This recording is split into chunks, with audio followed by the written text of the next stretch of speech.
Bueno, el proceso de compostaje, al ser un proceso vivo, porque estamos trabajando con materia orgánica, y al incorporar estiércol fresco, principalmente de vacuno en nuestro caso, puede dar motivo a contaminación por patógenos, listeria, salmonella, Escherichia coli, tan famosa en los últimos tiempos.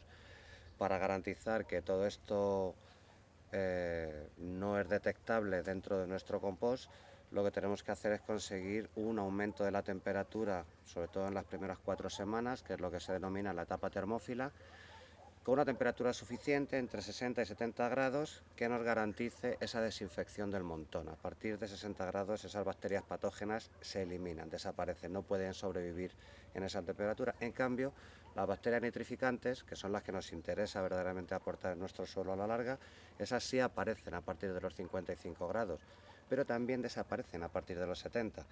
Es un grado de temperatura sutil que hay que controlar diariamente y para esto existen unas herramientas. Tenemos medidores de temperatura, tenemos sondas de humedad, incluso tenemos algunas sondas para medir el CO2, porque claro, al ser un proceso enzimático, donde hay una descomposición bacteriana, se genera CO2, mucho CO2. Si este CO2 se deja que se acumule, termina provocando metanización, sulfídricos, malos olores, como puede saber cualquiera que haya acumulado materia orgánica en un rincón de su huerta y no la haya aireado suficientemente. O sea, estas mediciones las hacemos todos los días o prácticamente todos los días durante las 6 semanas que tarda el montón en hacerse, en terminar de hacerse. En cambio, una vez terminado el montón de compost, una vez terminado el proceso, lo que nos interesa de verdad es que ese compost tenga el contenido microbiológico apropiado.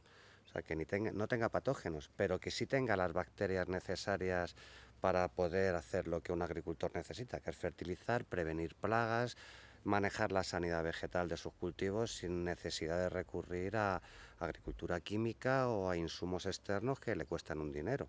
Principalmente para hacer un compost de alta calidad, como consideramos que es el nuestro, compost de alta dedicación también, lo principal, lo más importante es la biodiversidad.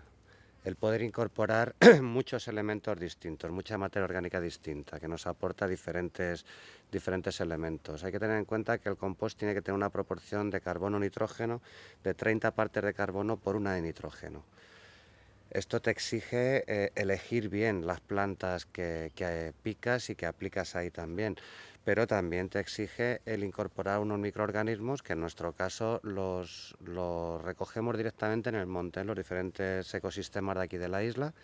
Nosotros vamos debajo de la hojarasca, levantamos la capa de ese año y donde se encuentra la parte más oscura, la parte humificada que está siempre llena de cilios, de hongos.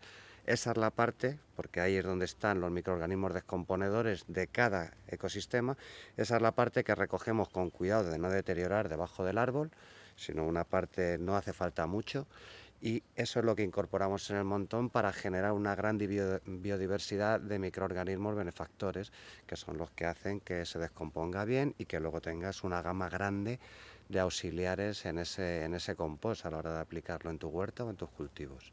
Una vez que el proceso de compostaje está verificado, está terminado, que en nuestro caso son 6 semanas, lo que tardamos en tener desde que picamos en el monte la hoja hasta que la tenemos compostada completamente son 6 semanas. Lo que nos interesa es que ese compost tenga microorganismos benéficos, pero sobre todo que no tenga patógenos, que no tenga microorganismos, bacterias que nos puedan afectar nuestra salud o contaminar nuestros cultivos con patógenos. En nuestro caso, solemos analizarlo en los laboratorios que tenemos en la isla para asegurarnos de que la Escherichia coli no es detectable y que tenemos ausencia total de listeria y de salmonella, que son las 3 bacterias fecales enterobacterias más peligrosas con las que se puede encontrar un agricultor a la hora de gestionar su materia orgánica.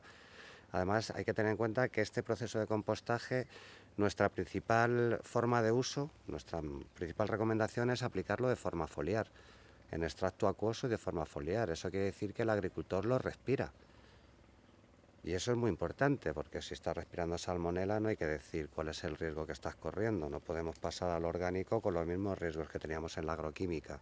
Tienes que saber que no tienes bacterias fecales y que no estás afectando a la salud del usuario, de la persona que lo está aplicando, o si lo aplicas en unas hojas, en unas vivaces como lechuga, acelga o tal, que luego el que se lo vaya a comer dentro de una semana no pueda tener un problema de aparición de patógenos, de Escherichia coli, porque haya ido en un contenedor de viaje hasta Hamburgo, por ejemplo. Esto no tiene Escherichia coli comprobado microbiológicamente. Lo que vamos a hacer ahora es voltearlo. Esto hay que voltearlo a menudo porque es un proceso aeróbico, es decir, tiene que inyectársele aire continuamente para que precisamente el CO2 se volatilice. El CO2 es más pesado que el aire y tenemos que hacer que se volatilice, que se elimine, que no se produzca, ¿no? Entonces lo que haremos ahora es destapar nuestro montón de compost y luego lo voltearemos siempre sacando la capa exterior que va a ir al interior y la capa interior, que es la que ha estado más caliente y la que ha estado con menos aire y tal, la vamos a pasar al exterior. O sea, lo volteamos completamente, le damos una vuelta completa. La forma de asegurarnos, y llegando hasta el suelo, ahora se verá cómo, para asegurarnos de que no haya acumulación en el fondo del montón de CO2, que es lo que de verdad nos preocupa, la metanización, los sulfídricos, etcétera. Bien, pues vamos a tomar la medición de la temperatura de este montón de compost, que es el que vamos a voltear hoy. Destapamos.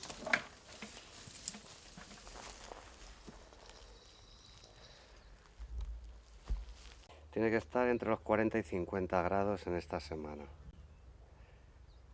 este caso tenemos aquí dos herramientas diferentes para comprobar temperatura y humedad. Por un lado tenemos un sensor de temperatura que se introduce dentro y tenemos un lector, un monitor que conectado al ordenador nos crea una gráfica que es muy interesante. Y luego aquí tenemos los tensiómetros, que son para comprobar la humedad del sustrato. Como se ve, son totalmente diferentes. Los tensiómetros sirven para medir la humedad. Nosotros lo que hacemos es poner uno en la parte superior y otro en la parte inferior, para asegurarnos de que la humedad es la que queremos exactamente. Como ya hemos dicho, es muy importante el control exacto de la humedad en nuestro montón. Que ni se seque para que no mueran las bacterias, ni se ahogue para que se mueran ahogadas y además aparezcan otro tipo de bacterias que son las anaeróbicas, que no nos interesan lo más mínimo. Vamos a controlar ahora de forma manual, por si uno no tiene los tensiómetros y estas herramientas que usamos nosotros, de qué forma puedes manualmente acercarte hacia una humedad bastante correcta, ¿no? Se agujerea, se hace un hoyo y sacar de dentro. Entonces, ahí hay un sonido mínimo de agua, es una buena medida.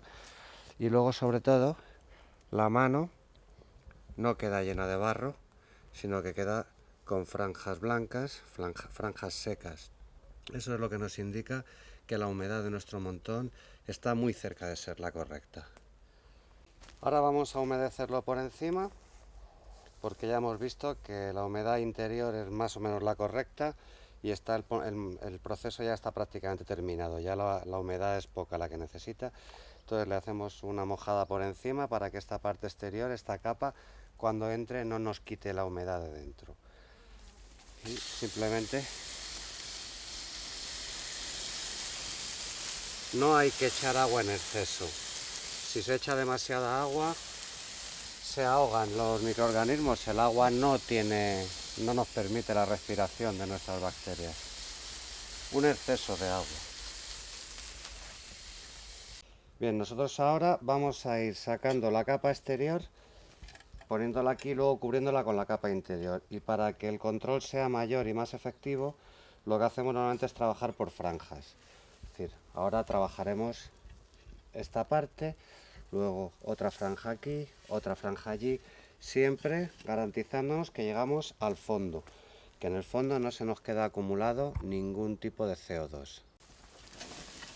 Es importante también darle un golpe de muñeca a la gancha, precisamente para descompactar, para que el aire esté dentro siempre. Esto es lo más importante, es un proceso aeróbico. Lo importante es que el aire esté dentro. Es cuando lleva unos días, ¿ves? Esto se queda en pegotes, pero nosotros lo soltamos completamente.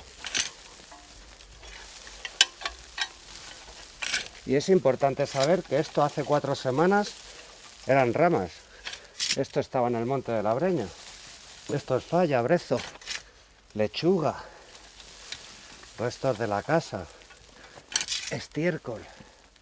Como se puede ver, ya no se distingue prácticamente ninguno de los materiales de la composición inicial. Ya han pasado 4 semanas nada más.